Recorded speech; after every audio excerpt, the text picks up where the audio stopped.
Hello YouTube and welcome to a new video. Alright, chess.com has made a new lessons feature on their site, and I've tried to go through some of them, and I've found them to be more interactive and better than the previous ones. So I just wanted to show you guys what that is. And no, this is not a sponsored video. Chess.com has nothing to do with me or whatsoever, anything blah blah blah blah blah. I'm just going to show you guys that there's some really nice features out there to help you learn chess. And of course there are other sites like Lichess and Chess24, Chess Tempo. A lot of different sites have special features to help you learn and understand chess. But I wanted to show you guys this new feature on chess.com.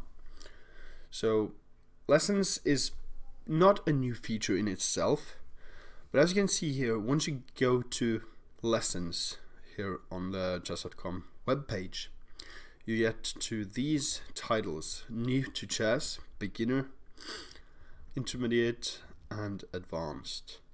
And also if you go all the way down here, you can see the old lessons, as you can see right there. Old lessons. But new to chess teaches you how to move the pieces and how to play the game in its essential form. And as a beginner, you learn how to win the game, how to checkmate, how to capture pieces, and your first moves, like opening moves and stuff like that. And the intermediate section is make the most out of your pieces. And these are not really that hard to solve, these intermediate ones, at least I don't think so. But it helps you to get a bigger and better understanding of the chess you're playing. Understanding endgames. Endgames are so important, and I would highly recommend everyone to study more endgames. Winning with tactics. Of course, tactics is a huge part of chess, and you can't win a game of chess without at least having the knowledge of what a tactic is. Forcing moves, which is a check and a capture, for instance. Reading the board. So what that teaches you is pretty much what to look out for in a chess game. Alright, and here, as you can see, I've solved all of these 1, 2, 3, 4, 5 in the intermediate section, and when it come down to the advanced section, I stopped because I found that if I'm solving all of these beforehand, then I don't have any material for you guys, and then I'm kind of not solving them while making this video. So that's why I stopped after attacking the king. But key openings is essential. Choosing the best move. So again, it's kind of like knowing what to look for in a chess position. And activating your pieces, that's crucial. Advanced endgames and attacking the king. So these two are the ones I have left. Advanced tactics and endgame patterns. And I'm sure that chess.com will add more upon these later on. But let's go to advanced tactics. Because as you can see here, this is exchange sacrifices, clearance sacrifices, overloading, interference, under promotion. So, let's start out with exchange sacrifices. Let's just see how that goes. Let's go ahead and take a look at that. Can you think of a chess move that can help you unleash an incredible attack? I'm just going to pause this video. But the really cool new thing about these lessons is that they are all having a startup video before their the lessons start, so that you get to have a bit of a knowledge about the subject you're going to study before you're actually going to do it. And these videos are made just for the lessons. Maybe you can find them anyways in the video section on chess.com.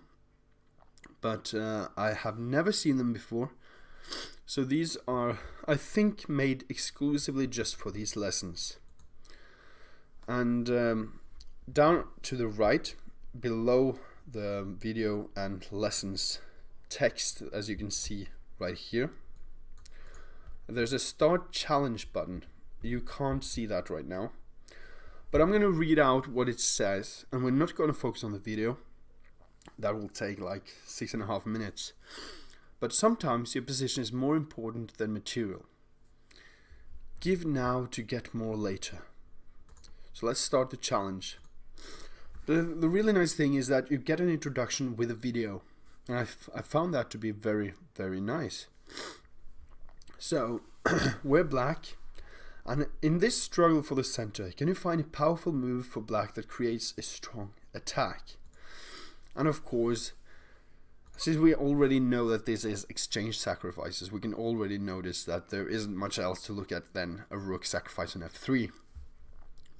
And again, I would very much like chess.com to have to integrate arrows in these lessons, but they haven't. And tactics as well, they don't have arrows in their lessons or in the tactics. But rook captures f3 looks to me as a really nice move, since we know this is an exchange sacrifice puzzle or lesson. But we have to look for what is going on when we do that.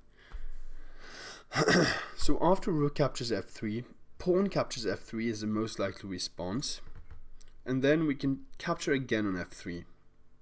And notice that our dark squared bishop is actually really, really nice on this diagonal h2 b8. And after captures, pawn captures, rook captures, this knight cannot move, and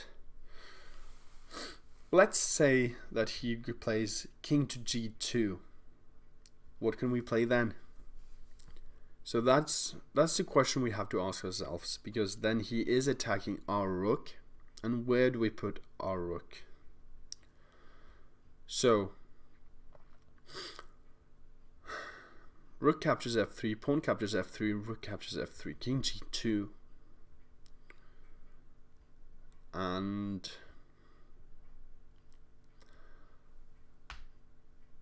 I'm not entirely sure. One thing I would like to do is just bring my queen to h6 and to h2, but for obvious reasons king g2 allows rook to h1, and also it allows king captures f3. So I don't see much else to do here though. This is a kind of close position, and I really need to get things going. I could also immediately go for queen h6, but the fact that he has knight to e5 or even f4, and after, let's say, g captures f4, f3, he blocks kind of everything in front of his king. So I'm feeling like I have to take on f3. But here on the right hand side we see fantastic decision. Black sacrifices the exchange to create a powerful attack. How should black best continue? Alright, and notice that this feature also has automatic play of the other side of the board, so that white immediately recaptures on f3. You don't have to click next for each time to get white to play. And I find that to be really, really much simpler and easier to handle, because you don't have to focus on everything that is going on. Like you can just relax more with your chess and not have to click next. So yeah, I like this upgrade. But rook captures f3, king g2. What do we do then? Maybe queen f6. If we don't take this pawn, f4 or knight to e5 is coming. and that is really annoying. Alright, so nice move. Black has a strong position, but white creates some complications returning the exchange. Can you find a stronger capture that doesn't allow white any counterplay? Okay, so I assume knight captures d4. That is also a brilliant idea. So after knight captures d4, we're threatening the rook, and we're threatening this pawn. And even though the rook can come to e3, we can still take on f3 with check. I like that idea. The exchange sacrifice has created an overwhelming advantage for black. The f3 pawn will soon fall, and black has two powerful pawns in the center. Great work. Alright, thank you, chess.com. Alright, future world champion Mikhail Botvinnik has to decide how to capture the bishop. Can you calculate ahead and see if there is a powerful exchange sacrifice that wins for white? Alright. So what does he mean by that? A powerful exchange sacrifice that wins for white. So this feels kind of leading. This text feels almost a bit too leading. I believe he wants me to capture on g6 with my queen, or on f5 at some point. But I don't see why rook captures e6 is bad. I don't see why that is bad. After we take, the queen can't take back. The queen can take on d5. And then we take on g6. Maybe that's a powerful sacrifice. Rook captures g6, pawn captures g6, queen captures g6. And then he has to go to f8.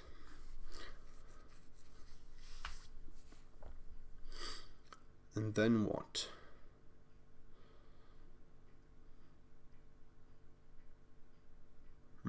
So rook captures e6, queen captures d5.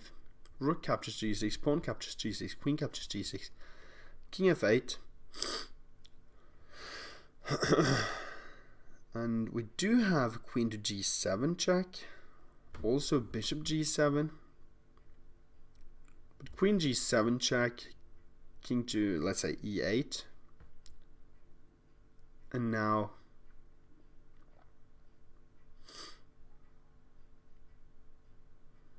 queen h8, queen h8 check. Then the rook can come down to f8, and now rook to e1 check.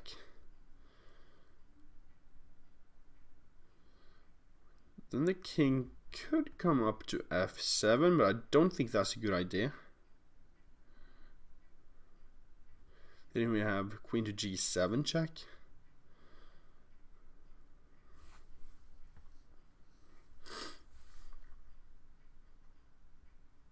I like it. I like it. Excellent calculation. Black has a powerful passed pawn on d3, but it's no match for a mating attack starting with an exchange sacrifice. So we're going to go ahead. Let's hunt down black's king. Check. So king here. And again, we could also play rook to e1 immediately. But I think that queen to f7 might be a bit hard for us to meet. So queen g7 looks really promising for me. More so than bishop g7. But bishop g7 is worth mentioning. Bishop g7, king to e7. If king to g8, I believe we have a mate in 2. I mean, yeah, 2. Or 3 actually. But bishop to f6 check. The only move is king back to f8, queen to g7 check, king to e8, and then queen to e7 is checkmate. So let's calculate on what happens after bishop g7 check and king to e7. Let's say rook to e1 check, king d7, and we're kind of out of checks, aren't we? kind of.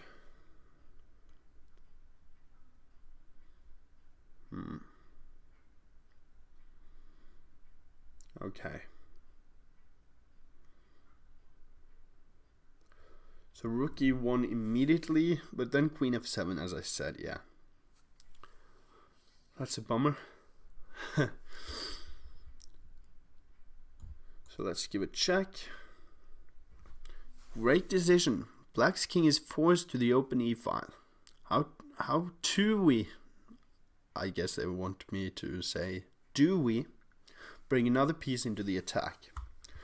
That has to do with this rook e1 check. And now I feel like queen to e7 is a strong move. And there's really not much else to consider, I feel. Queen a7, king to c8.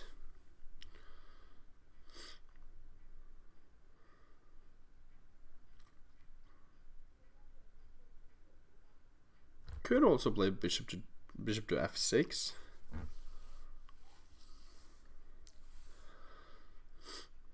Bishop f6 check, rook captures, queen captures check, king to c7. Yeah, it doesn't matter. So bishop f6 seems to work. A bit annoying. So many moves that seems to be winning, but alright. Bishop f6 check.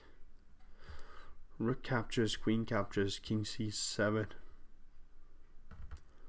Rook e7, then he has queen to d7. Holding on. Yeah. Alright, let's go with this check. Your pieces are working together beautifully. Now that the king is on the c-file, let's attack it with our rook. Yes, let's do it. Check. You played like Botvinnik. Great job. Alright, that was not a great job. That was not great calculation whatsoever. But it is still fun to know these patterns and to see these lessons come alive like this. Black is forced to block with the queen when black's position collapses. Fantastic use of the exchange sacrifice. Alright, so this was some exchange sacrifices, and we're going to go ahead and try some endgames. So let's go to learn lessons, and there we are. I assume pretty much lessons. Alright, so as you can see, oh, I've actually downloaded lessons there. That's weird, but alright. So we tried advanced tactics, and now we're going to go to endgame patterns. Alright, let's do that. So as you can see, we have distant opposition, triangulation, Lucena position, Philidor position, pieces and pawns, queen versus pawn, 2 bishop checkmate. Okay, so distant opposition is very important, so I'm going to go ahead and go into that one. To just king and pawn endings are the building blocks of all other positions, and a single move can be the difference between winning, drawing, or losing a game. Yes, and this video starts immediately after you go into the lesson. Every single time. I kind of like that. So black is up a pawn, but is all hope lost? Not if you're ready to show your opposition skills. Alright. So I'm gonna go ahead and try to see what I can do about that. So if I play my king to either c1 or a1, and the king was on b5, I would very much have the distant opposition. But notice that if I played my king to a1, then he could have played king to c4. Then I would have had to play my king to b1, and then he would go to b3. So It's kind of sad that I would lose that, but alright. So I'm noticing that king to c1 forces black to make a decision. King to c1. If king to c4, then I have king to c2. If king to b4, I have king to b2. And if king to d4, I have king to d2. That's my reasoning for king to c1, because we get the opposition here. If I play king to c2, black can play king to c4, and if we then move king to d2, he's going to play king to d4, and immediately you see that black has the opposition. And let's say after we play king to e2, he plays king to c3. Then black is winning. So we're going to have to play king to c1 here. Great choice. White created distant opposition. How can white hold the draw? So now we just need to keep the black king at bay, right? And to do that, we have to play king to c2. We can't play king d1, we can't play king b1.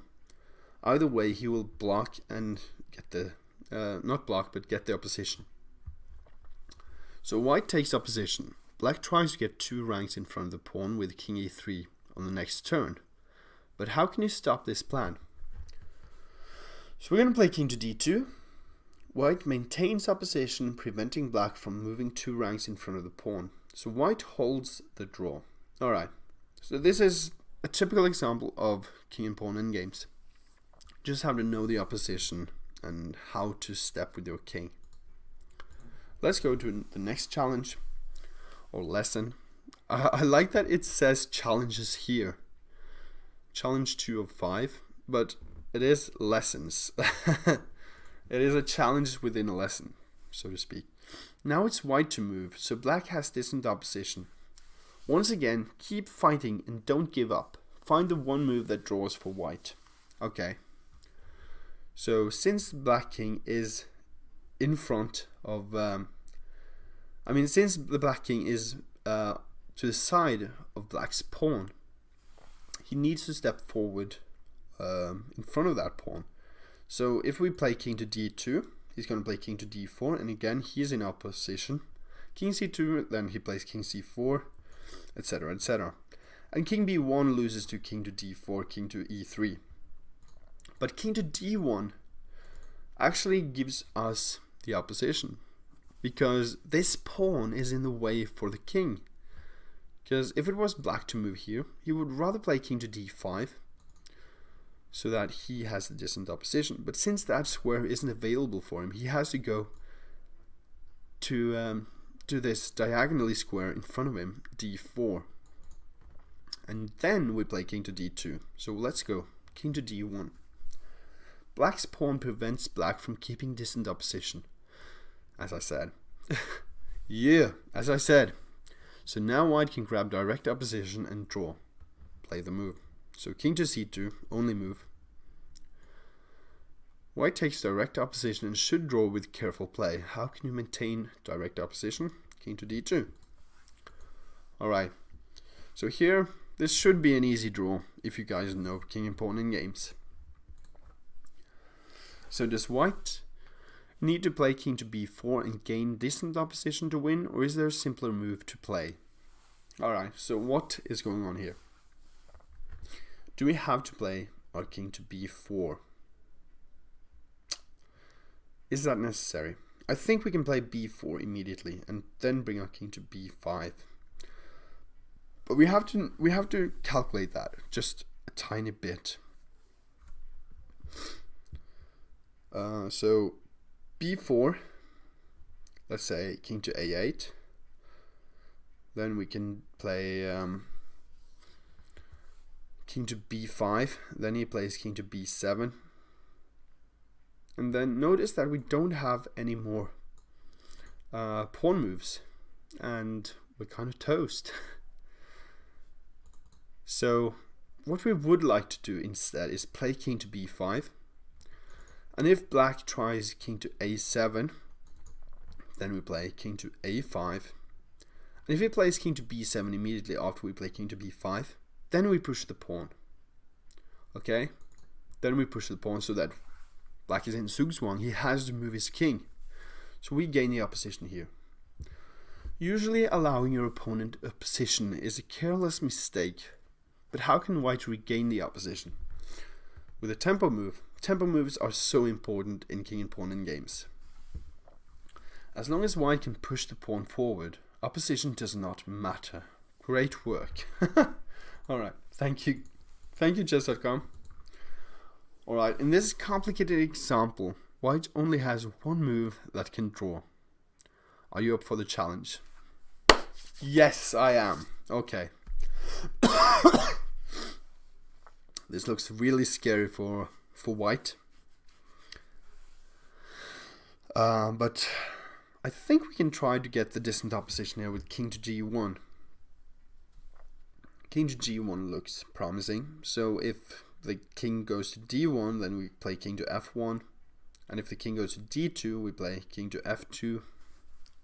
We just keep the opposition until one of these pawns move, and then we take that pawn, and then we should be able to draw the game. So king g1, what if he plays king to c2? Do we then play our king back to g2? I think we have to. And if then king to d3, then is king f3 or king f2 best? Okay, let's go here. White takes distant opposition, holding the balance. How can white maintain distant opposition? King g2. White keeps distant opposition, waiting for black to make a choice. Once again, stay patient and keep distant opposition. So let's go here. Black tries to capture white's pawn. Now it's time to take direct opposition. So we go to f3. That's kind of a bit annoying that now it's time to take direct opposition. It's so leading, this text. Although it makes sense and it helps you out. Like, why not figure that out on your own? Because you could consider king to f2, although that would lose to king to e4, probably. And after king to e2, d4, pawn captures, king captures. Maybe not, but still. Black tries one more time to try and trick you. Can you find the only move that draws for white? So what is the trick that he wants me to play? Is it king to f2? What is that? King f2, and then he plays king d2.